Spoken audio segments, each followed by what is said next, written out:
I mean, she was I mean, just right. Even the first instance of something won't even mention. Are you going on the trip?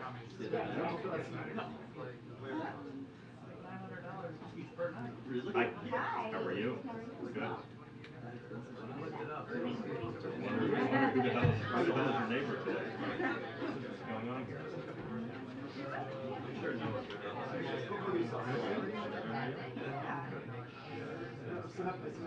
He literally got us in there like before they we like did live shots like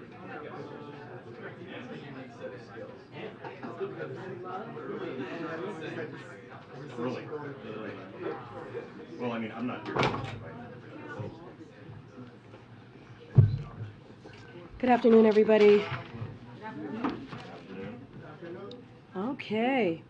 So this afternoon at Howard University, the president will thank staff, volunteers, and everyone who helped ensure everyone could make their voices heard in the midterm election.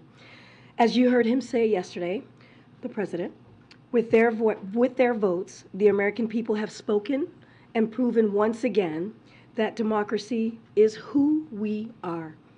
And while we don't know all the results just yet, we do know that states across the country saw record voter turnout. And voters also spoke clearly about their concerns, from fighting inflation to addressing crime to protecting our democracy and the right to choose. These are issues the president has been laser focused on from day one and it will remain top priorities for him. And as he said yesterday as well, no matter what the final tally in all these races will be, he is prepared to work across the aisle to deliver for the American people. That's what people want, and that's what the American people deserve. With that, I will turn it over to my colleague, National Security Advisor Jake Sullivan, who is going to talk through the president's upcoming travels. Jake? It's been a long couple of days, my friend. Go ahead, Jake. Good afternoon, everyone. I'll take a few minutes to walk through the trip over the next several days, and then I'll be happy to take your questions. And I would just ask for your patience because there's quite a bit to get through, given an action-packed schedule that the president has across 3 stops over a week. Before I get into the president's travel across North Africa and Asia, I want to provide a brief update on our efforts to ensure Ukraine has what it needs to defend itself. Today, the United States will be announcing another package of security assistance for Ukraine, including important air defense contributions like missiles for Hawk air defense systems, as well as 4 U.S. Avenger air defense systems that come equipped with Stinger missiles. This equipment will complement other air defense contributions announced by our allies and partners in the context of the Ukraine Defense Contact Group that Secretary Austin chairs. When I was in Kyiv last week, I had the chance to consult directly with President Zelensky and his team on the ground about what Ukraine needs to be in the strongest position possible on the battlefield. This increased air defense will be critical for Ukraine as Russia continues to use cruise missiles and Iranian-made drones to attack critical civilian infrastructure. With that, let me turn to the trip. As you all know, tonight the president departs for Sharm el-Sheikh, Egypt, where tomorrow he will participate in the COP27 climate conference and hold a bilateral meeting with President el-Sisi. The president heads to COP27 with historic momentum on climate, thanks to the passage of the Inflation Reduction Act and other significant steps that put us on an enduring path towards meeting our ambitions and clean energy goals. While he's on the ground, he'll speak to his personal commitment to addressing the climate crisis. He'll highlight some of the progress the United States has made, both here at home and in rallying action on climate around the world.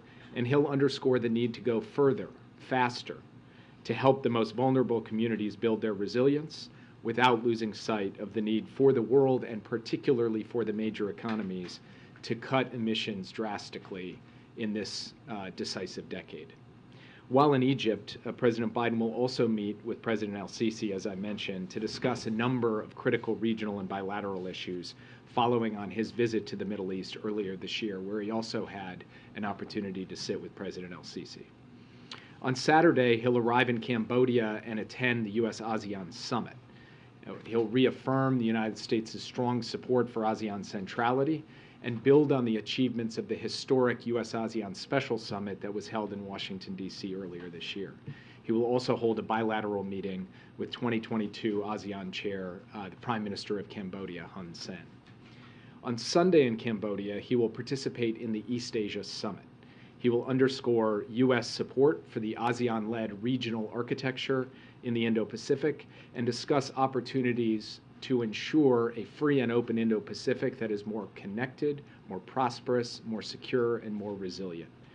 He'll also hold bilateral and trilateral meetings with the Prime Minister of Japan and the President of Korea in light of the continuing nuclear and missile threats posed by the DPRK, as well as growing alignment among our countries in promoting peace and stability in the Indo-Pacific region.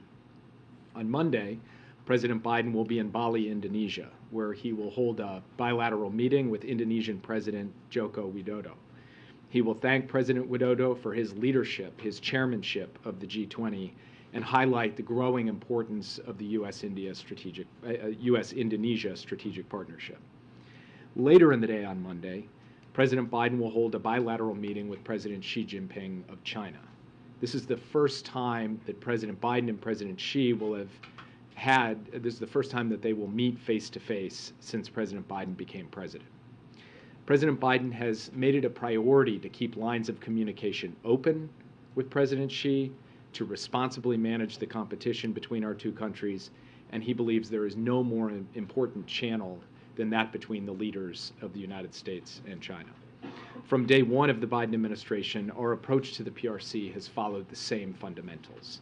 Invest in the foundations of our strength here at home, align our efforts with a network of allies and partners, and compete responsibly to defend and advance our interests and those of like-minded nations. The meeting between President Biden and President Xi will be an in-depth and substantive opportunity to better understand one another's priorities and intentions, to address differences, and to identify areas where we can work together. Because working together to address common problems is in our interest, and because it is what the world expects of responsible powers. On Tuesday and Wednesday, the President will attend the G20 Summit, where he'll focus on a range of pressing global economic challenges, especially for emerging and vulnerable economies, including energy security and the clean energy transition, food security, debt relief for low and middle-income countries, multilateral development bank reform, and the launch of a pandemic preparedness fund.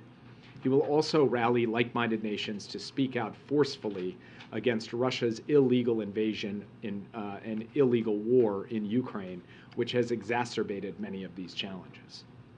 President Biden will join with fellow G7 and G20 leaders to host an event on the Partnership for Global Infrastructure and Investment, PGII, where the U.S. and other partners will announce a series of high-impact infrastructure projects across the developing world. The President will have the opportunity to hold a number of other bilateral meetings on the margins of the G20, and will announce those in due course. Among others, we expect that he'll have the chance to sit for the first time with the prime ministers of both the United Kingdom and Italy, the new prime ministers who have both recently taken office. This trip comes at an important moment, and President Biden heads off with the wind at his back. The United States has helped rally the world to oppose Russian aggression in Ukraine. We have built a strong foundation of engagement with allies and partners in the Indo-Pacific. We've launched impactful new initiatives in the Indo-Pacific, including PGII and the Indo-Pacific Economic Framework. We're leading collective efforts on climate, health, food, and energy security. And we've made far-reaching foundational investments in our industrial and innovation base and in modernizing our infrastructure here at home. So we believe that we are in a strong position to both navigate competition and to work with partners to solve the great challenges of our time. That's what President Biden intends to do on this trip, and thank you all for your patience, and look forward to answering your questions. Yes? Thanks, Jake. In the briefing we had earlier about the Xi meeting, there was a mention of some proposals on areas where there could be some collaboration. Was that specifically regarding tariffs and trade negotiations, and will there be any progress on that? I don't think you should look at this meeting as one in which there's going to be specific deliverables announced. Rather, the two leaders are going to give direction to their teams to work on a number of areas, both areas where we have differences and areas where we can work together. That will include direction to the economic teams to address our concerns about Chinese economic practices and to deal with some of the underlying differences of view and perspective on economic matters. It will also involve giving direction to try to work on issues on which we do have common interest, whether it's health, counter-narcotics, climate, or other areas. Yeah. So, two-part question on the Asia trip. First off, what impact does midterm elections have on the president's ability to deliver on American commitments overseas? And secondly, now that Xi is through the Congress in China, does that affect his willingness to work with the United States or embolden him to conflict with the United States more? What impact do you think that could have? So first, when it comes to the president leaving after the results on Tuesday and the incoming results that continue to flow in, he feels very good about where things stand, and he feels like he is going out on this trip with the wind very much at his back. And that gives him an excellent opportunity both to deal with competitors from a strong position and to rally allies. And as far as the continuing support of the United States for critical foreign policy initiatives, the president was clear yesterday, and he will be very clear on the trip that there will be strong, enduring, unflagging, unwavering support for Ukraine in the face of Russia's aggression. There is a bipartisan basis and foundation to our approach to China, and he looks forward to working with both parties on that issue, whatever the final composition of the two houses of Congress are. But in general, he goes out on this trip feeling like the results from Tuesday show that the American people, are sending him out onto the world stage in a very strong position. China issue, what impact does Xi's new term into the Communist Congress, what impact does that have on their willingness to work with the U.S., do you think? That remains to be seen, and part of what the president is eager to determine is in a face-to-face meeting where for the first time since he's come into office, President Biden has come into the presidency, he will get to sit in the same room with Xi Jinping, be direct and straightforward with him as he always is, and expect the same in return from Xi, and then he can make his judgments on that basis about how to take things forward. That's why this meeting is extremely important. There just is no substitute for this kind of leader-to-leader communication in navigating and managing such a consequential relationship. Yeah. Jake, thanks so much for doing the briefing. I want to ask you about Brittany Greiner and then President Putin more broadly, but she's been moved to a penal colony and apparently hasn't been seen for 6 days. What can you tell us about her condition? When is the last time that U.S. officials had any type of update on her condition? And what is your level of optimism that now that we are past the midterms, President Putin will be more potentially serious about negotiating her release? So I have to protect the confidentiality of our dealings with her family and some of our consular dealings with Russian officials, but I will tell you on a daily basis our embassy in Moscow is focused on ensuring that they are on top of Brittany Greiner's condition, location, and how the Russian government is treating her. She is being held unjustly. She should be released immediately. We have made that clear to our Russian counterparts, and we have put forward a series of proposals over the last several months for how we could resolve her case as well as the case of Paul Whelan to bring them both home.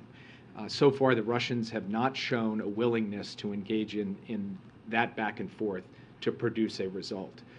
As President Biden said yesterday, we are hopeful that we can renew that dialogue and find a way to get these cases resolved and to get both Brittany and Paul home. I can't handicap it. I can't give you any predictions. All I can tell you is President Biden is personally engaged on this. I am personally engaged on this. We are dealing with the Russians at very senior levels, and our diplomats on the ground are working overtime to ensure that they are staying in close touch with their Russian counterparts on her case. And I know President Biden got a version of this yesterday, but if you could just help us understand this moment right now and what it means. The fact that Russia has pulled out of Kherson, is the U.S. encouraging Ukraine to now start peace talks with Russia? Is there any sense that that might actually happen? And does it lower your concern, or does it impact your concern at all about Putin's potential use of a nuclear weapon? So first, this is a significant military milestone for the Ukrainians if in fact it happens that Russia follows through and withdraws to the far side of the Dnieper River. Of course, we're going to watch actions and not just announcements to see what actually unfolds. But if this does come to pass, that will mean in the Battle of Kyiv, in the Battle of Kherson, in the Battle of Kharkiv, the Ukrainians will have prevailed against an invading, marauding force that conducted an illegal war in their country. But of course, it's not the end of the war, because Russia continues to occupy parts of Ukrainian territory. We are continuing to support the Ukrainians in their effort to defend their sovereignty and territorial integrity.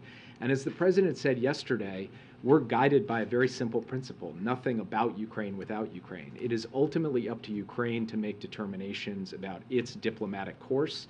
It is our job to put them in the best position on the battlefield so that when and if there is an opportunity for diplomacy, they're in the best position at the bargaining table. I don't have anything to offer you today about the likelihood or the proximity of any kind of negotiations. Right now, what the Ukrainians are focused on is defending their critical infrastructure against these barbaric attacks that are killing civilians and harming the basic functioning of the economy, and trying to take their territory back. The United States is not pressuring Ukraine. We're not insisting on things with Ukraine. What we are doing is consulting as partners and showing our support not just through public statements or moral support, but through the tangible physical support of the kind of military assistance I mentioned before. Yeah. Thank you, Jake. Just a quick follow-up on Kherson first. You said that you'd be watching actions instead of just hearing what they're saying. Do you have any indication that a withdrawal has actually started? We do see some indications of movement consistent with what the announcements were yesterday, but this is an involved operation. The Russians had flowed a significant number of forces and personnel into Kherson City and to the west side of the Dnieper River. So it's not the kind of thing you just snap your fingers and it's done. So we will want to see how it actually unfolds in the coming days before we make any judgments about whether the Russians are fully following through on the announcement they made, or whether they're going to choose to change course at some point. And we'll continue to stay in close touch with the Ukrainians on that as well. And to follow up on Kristen's questions about Greiner, forgive me if I'm wrong, but I didn't hear whether you have a condition for her, a current condition, how she's doing since she's been transferred to the penal colony. Sorry, in the start of my answer to Kristen, what I said is to protect confidentiality. I'm not going to speak to her condition from the podium today. And one more question, unrelated, sorry. The president yesterday said that it should be, that the Elon Musk's acquisition of Twitter should be looked into as a potential threat to national security. Can you offer anything about why? And he also said there are many ways to look into that. How would you look into that? Well, you heard the president yesterday, and the CFIUS process is the normal process through which transactions that might have a national security nexus get reviewed, and I will defer to the CFIUS process rather than comment on it further from this podium. Thanks, Jake. At the G20, would it be better if Putin was there? I mean, he's arguably the most consequential player on some of those big issues that are going to be discussed, food security and energy security. Well, you'll have to ask President Putin in the Kremlin why he's decided not to go, as it appears he has decided not to go. It's not really for me to comment on. What I can say is that President Biden is going to advance an affirmative agenda on all the issues that I laid out, and he'll do that regardless of who's sitting in the chair on the Russian side. On China, can you give an update on the kind of efforts that were launched before about a sustained dialogue on risk reduction, the strategic stability talks? Where do those stand? What has been the impediment to try to get those risk reduction talks going? Well, first, we do believe that with the U.S. and Chinese militaries operating in proximity to one another in the Indo-Pacific, in many different areas of the Indo-Pacific, it is important to have channels of communication between our militaries so that we can avoid accidents, miscalculation, escalation and we can avoid having anything that might tip over into conflict. That to us is important, that type of communication, that type of engagement. Further, we've expressed our concerns about aspects of strategic stability in the context of China, as we have in the context of Russia. And we've indicated that good substantive dialogue between significant countries like the U.S. and China can help produce greater stability over time. I'm not going to get ahead of the conversations between the two presidents. These topics, of course, will be touched on. What comes of that, in what form, over what time, with what participation, I won't get ahead of today. Yeah. Thanks, Jake. The president said yesterday that he found it interesting that Russia waited until after the midterm elections to announce this withdrawal from Kherson. The implication being that Russia was held off on withdrawing to have some kind of effect on the midterms. So was the president just speculating there, or do you guys have any evidence to back that up? And then I have a Greiner question. I think what the president said should be taken at face value. He thought it was interesting timing that you had the election on November 8th, and on November 9th they made the significant announcement in Kherson, and I'll just leave it at that. Yeah. And then on Brittany Greiner, given that the president said that he would be open to meeting Putin to discuss Brittany Greiner's situation, would the president be willing to meet with the foreign minister, Sergei Lavrov, at the G20 to discuss Brittany Greiner and Paul Whelan? There's no plans for the president to meet with the Russian foreign minister. So I want to ask you about Lebanon. Do you think this administration will deal with any elected president in Lebanon is backed up from Iran and Syria?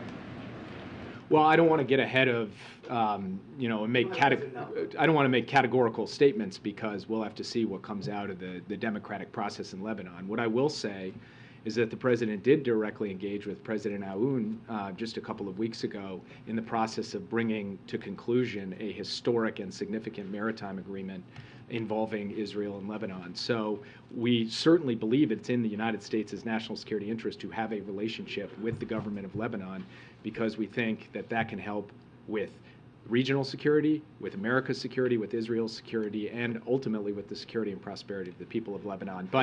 But I'm not going to respond to hypotheticals about a president who doesn't yet exist. One more question. Hezbollah has been obstructing justice regarding the investigation of the Beirut explosion and its allies as well. What this administration is doing to push that forward? We have over 226 victims, and no one really revealed any truth about this big tragedy.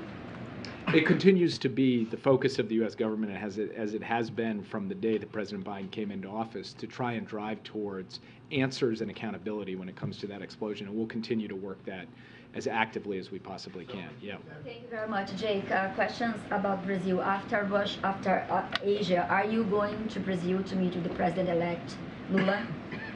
So we haven't finalized plans, but I have been in touch with senior members of the president-elect's team, because we want to be able to coordinate very closely with them.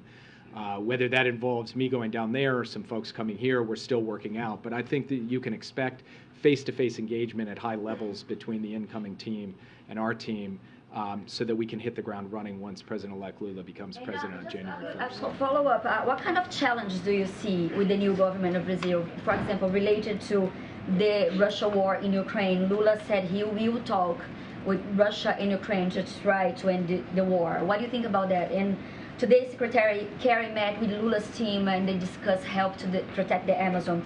What kind of assistance is the United States considering? So President Biden has had a very long-standing view that it is the obligation of the United States and other major economies to help Brazil protect its rainforest. The same goes for other countries with significant rainforests like Indonesia. And so he's going to look for an early opportunity to sit with the incoming president, who has expressed a real commitment and motivation to protect the Amazon, and talk about a variety of forms of assistance we can give.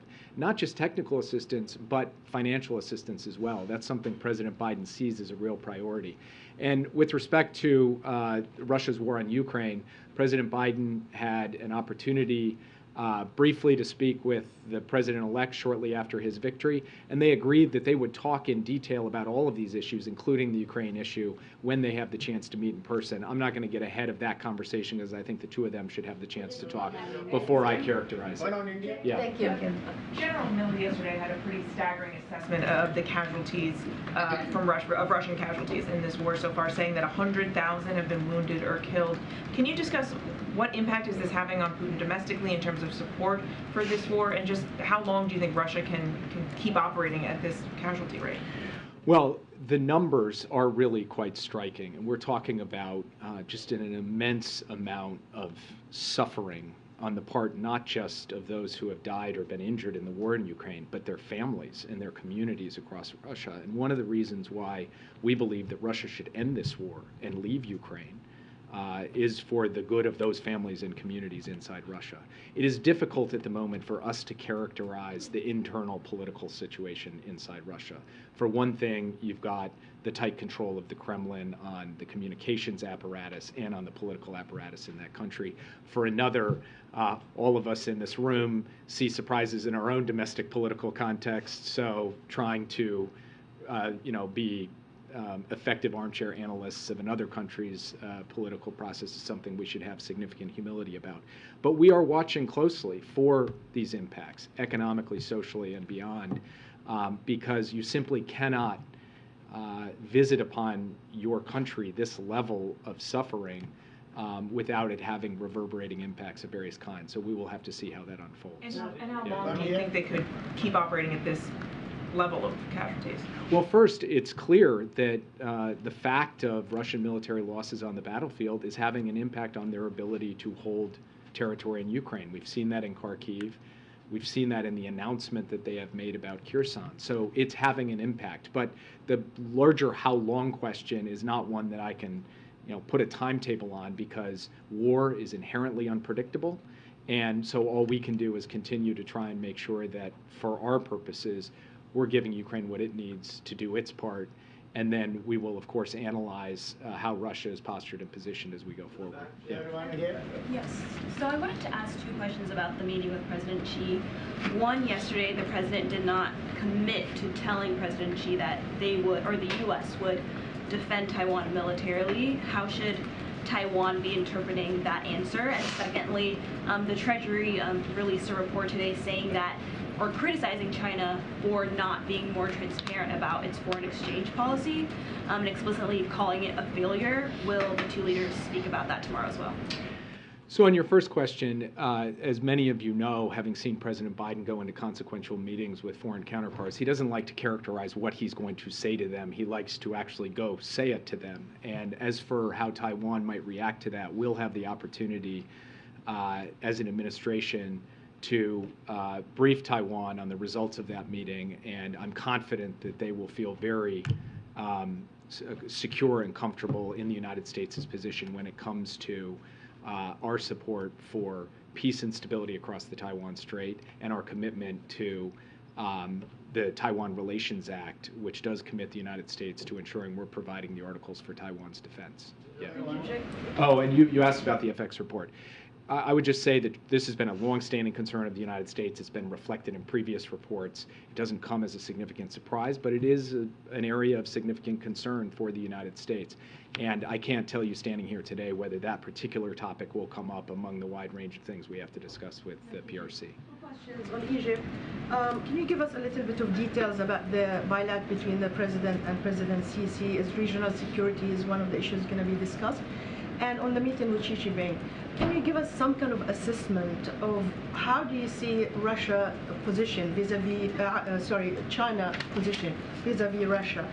Do you think that you were able to neutralize him from supporting Russia so far? And what more do you think that the president can raise issues to make sure that they will stay the way it is and not involved with the war in Ukraine? So first on the PRC, we have not, since President Biden and President Xi spoke some months ago, seen the PRC providing military equipment, weapons for use on the battlefield in Ukraine. And we have not seen kind of wholesale efforts to backfill or undermine the sanctions regime, though of course the PRC has continued its economic relationship with Russia over the course of the past many months. One other positive signal that we have seen was during the recent visit by the German Chancellor, Olaf Scholz, to the PRC, the statement on nuclear weapons, and Xi Jinping specifically talking about the need to avoid the use of or even the threat of the use of nuclear weapons anywhere in the world. And in that context of that conversation, we regarded that as constructive. On the other hand, we believe that, of course, every country in the world should do more to prevail upon Russia, especially those who have relationships with Russia, to end this war and leave Ukraine. President Biden will have the opportunity to talk in detail about the Ukraine crisis during his meeting with President Xi. On the meeting with Sisi, it will cover a range of issues between the U.S. in terms of our strategic partnership, as well as issues in the region. And that includes, of course, Egypt's role in the Israeli-Palestinian conflict. President Biden and President Sisi engaged directly last year during the conflict in Gaza. Ongoing efforts to deal with both Gaza and the West Bank. Egypt has a stake and a role in, and they'll discuss that. They'll discuss what's happening in Yemen, where Egypt also has an important role to play, as well as a number of other critical issues in the area. Yeah. Thank you. Thank you, Jack. I have two questions. North Korea has criticized the recent cyber security conference held by the United States, when the President Biden and South Korean President Yoon Suk-yeol at this meeting today. Will the two leaders discuss North Korea's cyber hacking, include nuclear issues? Second question, do you think North Korea will conduct its 7th nuclear test during the G20 and the SM summit? If so, how will you respond? Well, we've been very transparent about our concern that North Korea, that the DPRK would conduct its 7th nuclear test at some point in this broader time frame. And by broader, I mean we've been talking about this now for a couple of months. That window still remains open. Our concern still remains real. Whether it happens in the next week or not, I can't say. We are also concerned about further potential long-range missile tests in addition to the possibility of a nuclear test. And so we'll be watching carefully for both of those. We are in very tight coordination with both the ROK and Japan, and the trilateral meeting that the three leaders will be able to have on the margins of the East Asia Summit, I think will be a significant milestone in the trilateral relationship and will help only strengthen coordination on DPRK. Yes, I do think that the broader threat posed by North Korea in the cyber domain will be a topic of conversation between the President of the ROK and the President of the United States. Yeah, on India, and then I'll do one more. Thank you very much, sir. My question is on U.S.-India relations. President Biden has good relations with many global leaders around the globe. They can pick up the phone and call to each other. He has similar relations with the Prime Minister of India, Narendra Modi.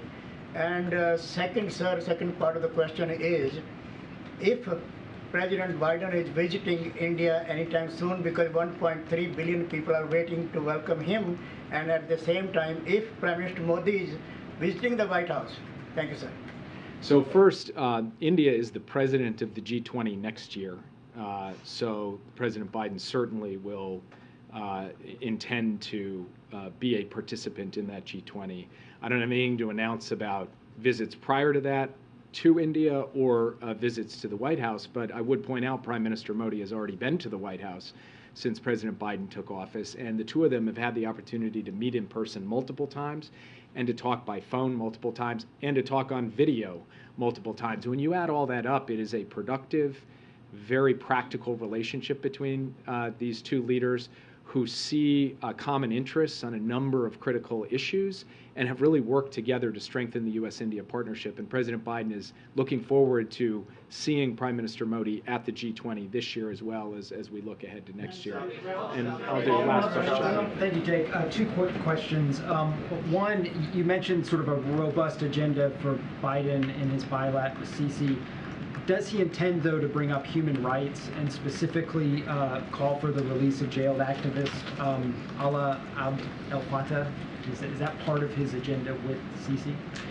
So, as President Biden, I think, has said to many of you, he feels you're not the American president. You're not really doing your job as the American president if you're not raising issues of human rights. So you can expect that he will raise human rights issues in that meeting, as he will with other leaders that he encounters at the G20.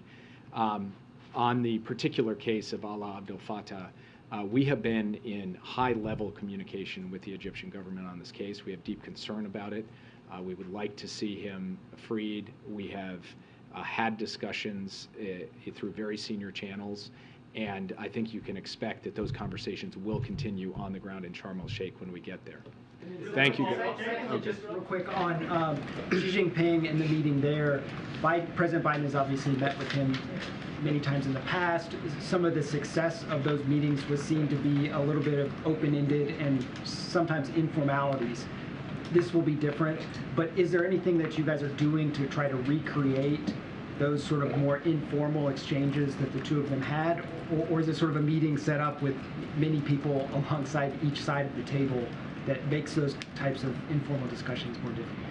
So the current setup of the meeting is one in which each of them will meet alongside their teams, but even in instances on video conferences where each leader has had their team with them, the hallmark of their engagement, no matter who's in the room, is one where they don't just read talking points, they don't just kind of march methodically through each of their scripts. They actually do have a robust back and forth, and it's on the bigger picture.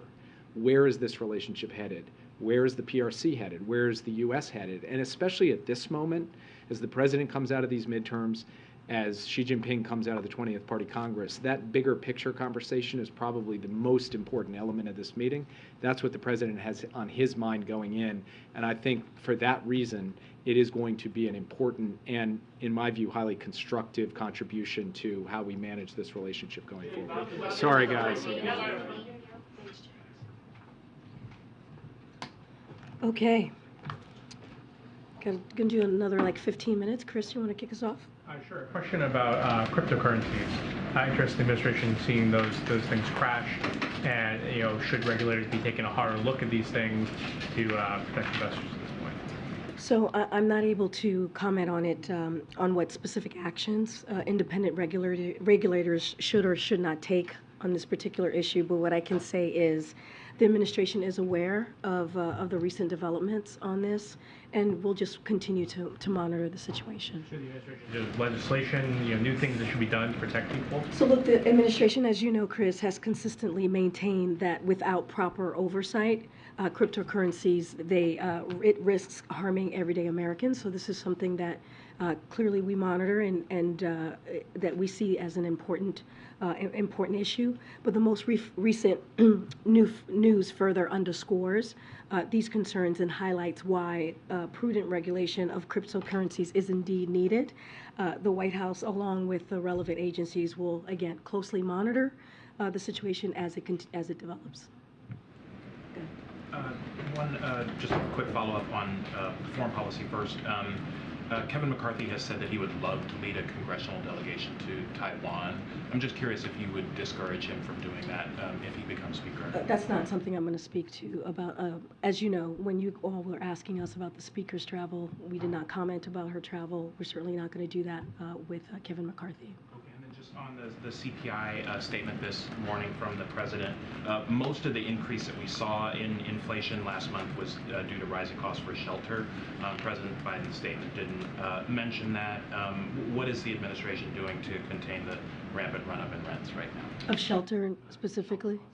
So I don't have anything right now to share with you on that specific piece of the data.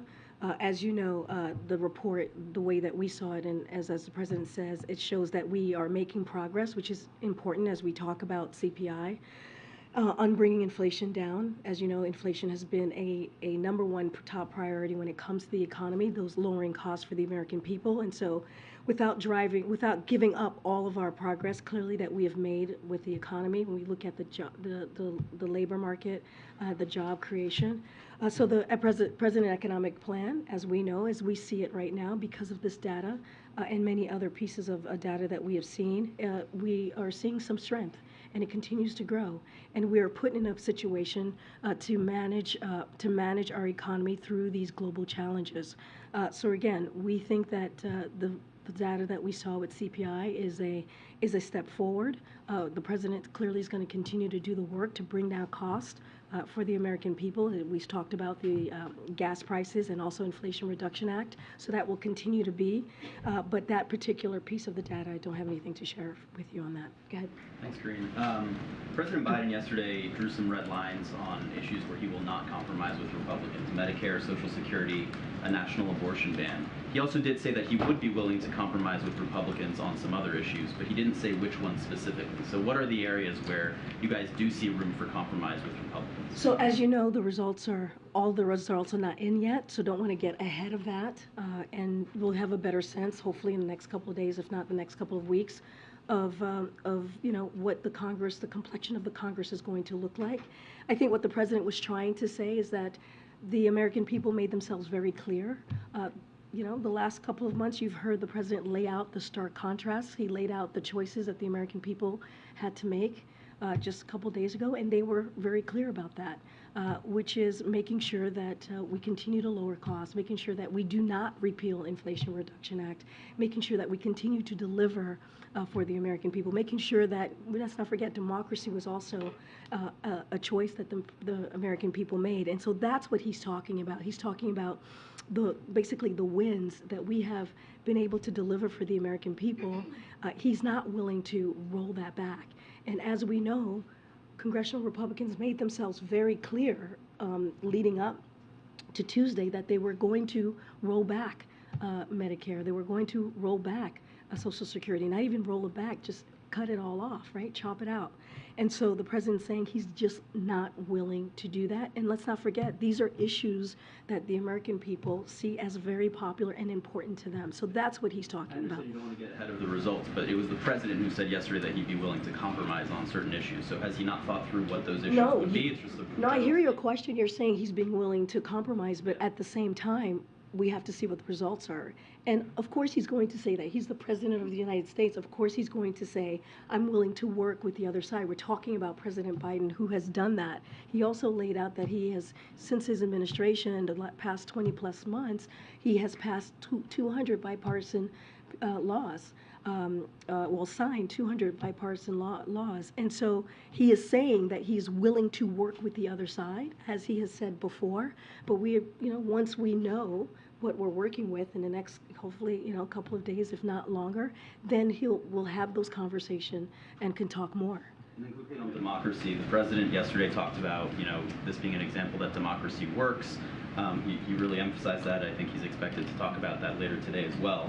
I know that you guys have pointed to some statewide races where some prominent election deniers did not win, but I believe at the latest count, at least 145 election deniers running for the U.S. House have won their races.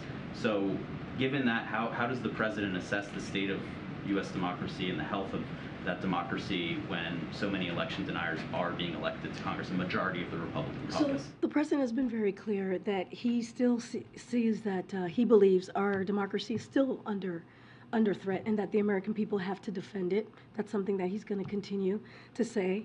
And the part of that is rejecting election lies or those who would use violence to overthrow democracy. And so you did see that from the American people. But again, it's still under threat. One election will not change that, right? And so there's still work to be done. There's still work to strengthen our democracy, and there's still work to protect our democracy. Again, it's not going to happen under one election or even 2020 election, right? We've continued to work towards that. Again, Mary.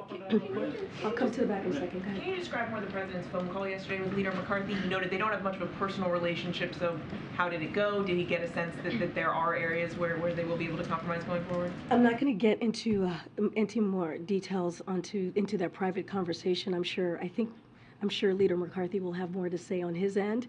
But look, I think the way to look at the conversation and the president speaking with Kevin McCarthy is that he is willing, as he said yesterday, to work with folks on the other side of the aisle, as he has in the past. He is willing to do things in a bipartisan way. This is a president who has made that a priority, not just as president, but as vice president and also as senator. And so he is, just as long we are delivering for the American people, that is something that he wants to see. And we've done that. Let's not forget the gun legislation We saw movement on guns that we hadn't seen in 30 years, the bipartisan infrastructure legislation, the CHIPS and Science Act, the PACT Act to actually really give some relief, some health care to our veterans. So there's ways that we can work together, but we'll see. We'll see what the agenda will be. And is the president going to go down to Georgia to lend some support to Raphael Warnock in this runoff? Is that under consideration? So I don't have anything for you right now to speak to, but clearly the president will do whatever Senator Warnock needs him to do to help him win.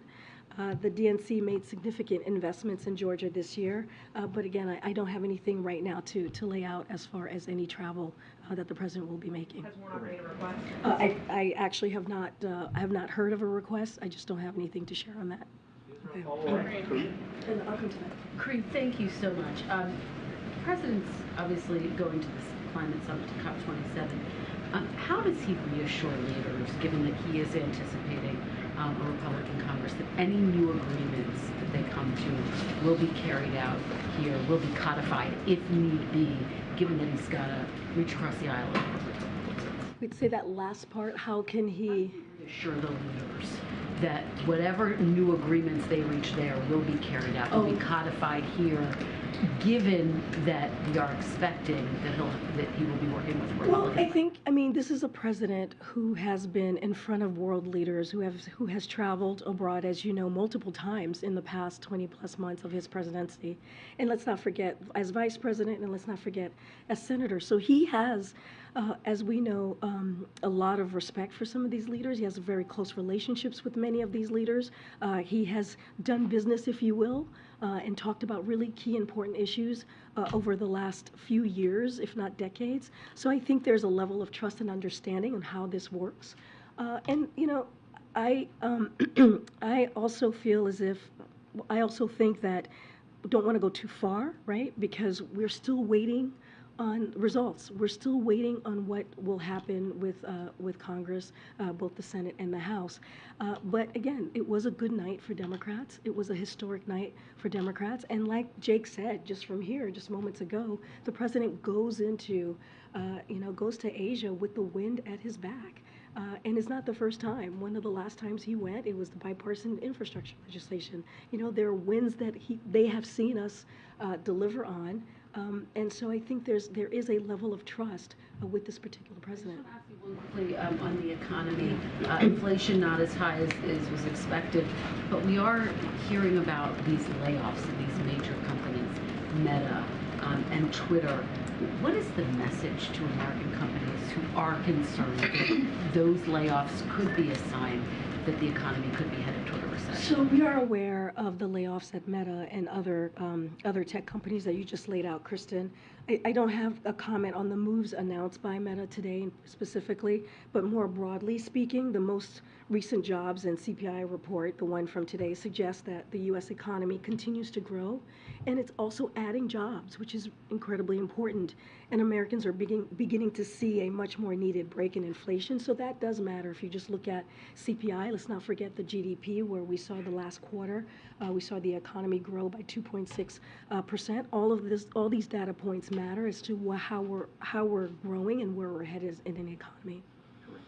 You've said several times from this perch right here that the White House wants to remain independent from the Justice Department. I cover the Justice Department at DOJ. Those folks will say we want to stay totally independent. I know Jake was asked earlier by Weija about this comment with Elon Musk and having people, it's worthy of looking into Elon Musk's relationship with other businesses. He talked about CFIUS. CFIUS is made up of the Treasury Department and DOJ officials. The president has been criticized in the past for talking about the Department of Justice and looking into people related to January 6 subpoenas. What did he mean? What does that mean when the president says worthy of being looked into? It's raising some questions. So the National Security Advisor, Jake Sullivan, just answered that question. I'm just not going to go beyond that. He is, as you know, the advisor to the National Security Council. I'm just not going to go beyond that. And as the president said, and as I have said many times, we just refer you to the committee. I don't have anything else to add. I agree. And one follow-up, I wanted to ask Jake this. When the president meets with President Xi, it's their first time meeting in person since President Biden took office. When he comes back, I know it's too early to tell if Republicans are going to take control of the Senate, of the House. If so, even if one body, they want to investigate, and when I say they, I mean Republicans, the origins of COVID-19, that's something Republicans have on their agenda. They've been talking about it. Will President Biden ask President Xi about the origins of COVID-19 and bring up that issue with him in person? Again, I'm not going to get, and Jake has said this as well, I'm not going to get ahead of the agenda of what they're going to discuss. When they have their bilat, certainly we will share the conversation and what came up. The president has always been clear on getting to the bottom of COVID. And has been very clear in reports that we have put out on the origins of COVID as well, but I'm just not going to get ahead of that conversation. Go ahead. Thanks, Karine. The president said yesterday, I'm not going to change anything in a fundamental way. But the president's approval ratings are still low. An overwhelming majority of voters in exit polls said the country's headed in the wrong direction, especially on the economy. So how is the White House sort of squaring those two things? Is there no change needed, I guess, in terms of satisfying those voters who are saying that they think the country's headed in a wrong direction? Well, we think that well, let me step back for a second. What the president was talking about, that he wasn't going to renegotiate things that have already passed, right? You think about the Inflation Reduction Act, and you think about what that's going to do for the American people, lowering costs, which is something that he has said that is going to be a priority for him, and continuing to do that. Lowering healthcare costs, lowering energy costs, which he also said this yesterday, American people are going to feel early next year, which is just a few weeks away, a month or two away. And so that's what, when we talk about that, Republicans were very clear. They wanted to repeal that. They wanted to take away the Inflation Reduction Act. And so that's what the president was talking about, making sure that we do not take away the things that we have been able to accomplish, the successes that we have been able to see for the American people. Look, I know you're talking about the president's poll, but the thing about it is, when you look at these pieces of legislation, when you look at the work that we have done, when you look at the issues that the president has worked on, they're all popular. You think about abortion rights, and you think about how that was a top priority for the American people. That is something the president is working on. You think about inflation. Yes, the American people are feeling that every day. But the president has also worked on these issues, and those are the things he's not going to stop on. Those are the things he's not going to pull back on, trying to lower gas prices as another example of the things that he's done. Thanks, Karine. Prior to the election, the president said that he would send a bill that would codify Roe v. Wade to Congress if Democrats gain 2 seats. At best, he may only gain 1 seat in the Senate. So is it still his intention to send a bill to codify it? So I'll say this. What's clear in this week's election, what we saw on Tuesday, is that Americans don't want to see a constitutional a right that they had for 50 years taken away. They made that very clear. We saw that in California, Vermont, Michigan, when they enshrined abortion rights in their own state from voters. We saw in Montana and Kentucky where they rejected measures that would have restricted access to reproductive care. So they made their voices very, very clear. They want to see their access to reproductive care protected, and they want to see Roe codified. And we're going to do everything that we can to make that happen from here. Again, we have to see what the results are. I know that you just laid out that we potentially could have the Senate by 1, but we just have to see what the complexion of Congress is going to look like, and then we'll move forward from there. Is there anything else that the president thinks he can do if there is only 1 seat in the Senate? Codifying Roe would be difficult, so is there anything else to ensure abortion access? Well, look, the president has certainly taken actions from the federal government with the HHS agency and Department of Justice. We've laid out executive actions that the president has taken. We're always looking to see what else we can do. But again, I mean, the president has always been very clear. In order to really make sure that we protect women's rights, we have to take action on the legislative level, and he's going to do everything that he can. Let's not forget, people have said he wasn't going to get the bipartisan infrastructure legislation done. He got it done. People didn't think he was going to get the CHIPS and Science Act done. We got it done. People didn't think we were going to get the guns legislation done in a bipartisan way. We got that done. That was after the last time that we were able to do that was 30 years years ago. So we have been able to get things done, and that's because of this president's leadership. So again, we're going to continue to focus on that and make sure that we actually, deliver for what the American people want from us. Can I ask specifically about an area of compromise that has interest from different groups? Does the president see marriage equality as a potential where that he and the Democrats can work together with Republicans? So again, not going to get ahead of what the next couple of weeks are going to look like as far as an agenda. Clearly, marriage equality is something that's important to the president. He has been a leader and a strong ally for the LGBTQ+ community, and he has spoken to the importance of moving that piece of legislation forward. And so, of course, we're going to continue to work on that, but I'm not going to get ahead of what our agenda is going to look like before we actually know what the Congress is going to be. Thanks, Karine. Given the underperformance of candidates who were backed by the former President Trump, what does President Biden believe that says about Trump's standing in the Republican Party? So meaning like basically the candidates that he put forward? Correct. So, and the president has said this, you heard him say this many times over especially the last several weeks, is that the election was a choice and not a referendum, as the president said, again, throughout the fall. So Republican candidates said their top priority was undoing Inflation Reduction Act, which would raise prescription drugs, which would raise energy costs, and also healthcare costs. And so they were very clear on how they were going to lay out ways that it would hurt the economy, worsen inflation. And so Democrats ran on an agenda that was going to deliver for the American people. We believe that choice was very, very clear was made very clear for the American people. And what we saw was that the American people rejected the MAGA extremism and a vote for democracy as well. And so I can't speak to what the candidates or what Republican Party feel about their leader. But what I can speak to is what we ran on and what we laid out and what we heard from the American people of what was important to them and what we can speak to with what congressional Republicans were trying to do, which is take us back, which is take away people's rights. And the American people responded. But I mean specifically Trump-backed Republicans. Does the president think that their losses show that he is losing power within the GOP? Look, I can't speak to the support that he has or doesn't have. What I could speak to, and as you're asking me about the particular, the folks that he backed, they were extreme, right? They were MAGA extremists, and that's what I mean, right? They were people who wanted to take away our freedoms, take away our rights, as we talk about abortion and codifying Roe. There were folks who wanted to just pull back and take away the Inflation Reduction Act, actually take that away, something that was incredibly historic.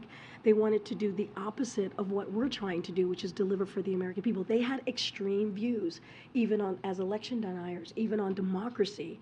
You heard the president deliver very strong remarks on democracy not too long ago. And so he laid that out, what we were seeing from these particular extreme candidates, and that's what we can speak to, and I think that's what the American people decided on, and that's the stark differences that the American public saw. And one quick one on China that I meant to ask Jake, but I didn't want to ask him 4 questions. So on that briefing call, an administration official said that one of the main objectives is to deepen their understanding of each other's priorities, with a goal of reducing misunderstanding and misperceptions. What do you think are some misconceptions, misperceptions, misunderstandings that China has about the U.S.? So look, I don't want to get into deep specifics. I think you guys have followed the relationship between the two leaders over the last 20+ months. Look, I think what's important to note is that, and you've heard us say this too, the president really think it's important to have that face-to-face leader-to-leader conversation, and And, you know, the president and she has spoken, I think, about 5 times, which we've all read out to you when they have spoken. And this will be the first time they'll be in person.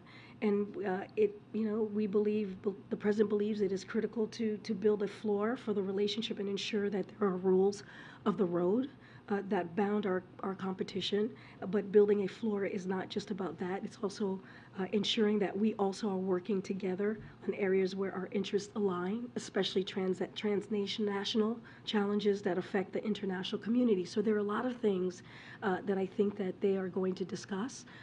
This will be, again, their first meeting in person, but don't want to characterize that meeting too much because I want to make sure that the two leaders, the president and President Xi, have an opportunity to have a really in-depth conversation and talk about the interests that matter to both of them. Karine, if you could just talk a bit about the lame-duck Congress session right now. Beyond the must-do items that Congress has to do, like funding the government, what are some of the top items on the wish list right now for the administration that you want to do while you still have the House and the Senate? So look, the president is looking forward to talking to both Democrats and Republicans once those results are in. Of course, the president believes we should get keep the government funded, right? That's going to be an important priority, including what we need to respond to disasters, continue to defend democracy in Ukraine, as you heard from Jake talk about our commitment to Ukraine, and fight new COVID variants. So those are the things clearly that are a priority for this president, and we should pass the overdue marriage equality bill, as I was just asked just seconds ago, pass the Electoral Reform Act and the Defense Authorization Bill as well, which should include Senator Manchin's permitting bill. And we need to finish confirming the judicial nominations he made earlier this year. So those are the things that we believe that's important to work on. Again, we look forward to discussing this with Democrats, both Democrats and Republicans, once the results are in. Something big on the debt ceiling, as some Democrats are calling for right now. So look, it's premature to say what the complexion of the House is going to look like, but the president is looking forward to having those discussions. Priorities with Democrats and Republicans, as I was just saying, their congressional leaders. The debt limit should never be a matter of political brinksmanship, as you've heard us say. The president looks forward to working with Congress to responsibly address the debt limit before its expiration. But again, we're gonna see the results once they come in, and he looks forward to having those conversations with leaders from both sides. Thank you. You talked a little bit earlier about a list of what the president was able to do versus what he wasn't able to do, and for those, especially in the African American community who helped take Biden to the presidency, when you talk about going forward in these next couple of years, do you think, given those who were recently elected, that you'll have more or less ground when it comes to issues of criminal justice reform and voting rights? So, as you know, when it comes to those two issues, voting rights, criminal justice reform, that is something that the president sees as a priority. And when it comes to the Black community, the president has seen their issues as a priority as well, right? I think if you think about everything that the president has done, you think about the bipartisan infrastructure legislation, you think about the American Rescue Plan, you think about Chips and Science Act, you think about the Inflation Reduction Act, all of those pieces of legislation that are now law had what we believe equity at the center of it, right? The president says all the time he wants to build an economy from the bottom up and the middle out because he does not want to leave anyone behind. He wants to make sure, if you think about the American Rescue Plan, he wants to make sure that people are able, when he put that forward, that people were able to hold on to their homes, that people were able to start small businesses, investing in HBCUs and education. You think about the student loan debt forgiveness policy. All of those things are meant to help families in the African American community, but also just Americans across the board. And so that is something that the president has done to make sure that we don't leave anyone behind. But to your question about criminal justice reform and also voting rights, yes, that is something that's a priority that we need to make sure that we work towards getting those pieces of legislation done. And the president's going to continue to work with Congress. Really quickly, for the states who, when you talk about the infrastructure bill, for the states who did not use the money the way that the Biden administration wanted. You mean the them to American Rescue Plan? Sorry, the American Rescue Plan, forgive me. American Rescue Plan. Do you think that may have even hurt how some Americans who were not in favor of Democrats or in favor of Biden and gave him low ratings, do you think that might have hurt? Because even though the money was passed, it wasn't spent like they thought it was going to be spent in their communities, and so that judgment came right back on the president. Let me see if I understood what you just laid out. So the American Rescue Plan, yes, there are some states that have not used the funding to its full capacity, right? I understand that. And we have always encouraged those states and worked closely with local officials and state officials to make sure to encourage them to use those funding, because they're meant for everything that I just laid out. And so that's something that we're going to continue to encourage, continue to have those conversations. I didn't quite get what was the second part of your question? Well, because many Americans may not have seen what they thought, that also may have even hurt Democrats. Well, I mean, I can't speak to that because I have not seen the data on that. But look, I think it's unfortunate. I think it's unfortunate if local officials or state officials refuse to use the funding that was provided through the American Rescue Plan. We have to remember what was in the American Rescue Plan. Let's not forget the child tax credit that helped lower poverty among children. We cannot forget how it helped small businesses get going again. We cannot forget how it helped open schools. When the president walked in, majority of schools were shut down. So there was so much in that American Rescue Plan that met the moment, and it is unfortunate if politicians use that in a political way, if elected officials use that in a political way, and not give that service that was provided, those funding that was provided to their constituents. Because again, the president is not a president for blue states or red states. He says this all the time. He's a president for all Americans. I'm going to take one more. I'm going to take one last question. Karine, you said you'll get back to the question. What did you call on? Then, me? Yeah. Whom exactly Jake has been talking to at Kremlin during the last months, and what exactly was the aim of these talks? Was it avoiding escalation, or maybe mutual interest recognition? And or maybe are these talks aimed to lead to something more, for example, to negotiations? So look, I think you're talking about when Jake was the reporting. Yeah. So I think you're talking about the negotiations that people are saying, right, that has been reported. So, people claim a lot of things about the conversations that United States has. I don't have any specific conversations to read out to you at this time. And, but, we reserve the right to speak directly at senior levels, as you have heard Jake say just moments ago, about issues that concern the United States. But we want to be very clear, nothing about Ukraine without Ukraine. It is something that the president has said. It is something that we take very, very, we see that as a very important strategy moving forward. This is Ukraine's decision when it comes to any type of negotiations. We see our part in making sure that we strengthen, we strengthen their part in this, whether it is making sure that they have the security assistance to defend themselves, as they have been very bravely, or when it's time when they choose to negotiate. But again, nothing about Ukraine without Ukraine. So I'll leave it there. Thanks, everybody. Thank you.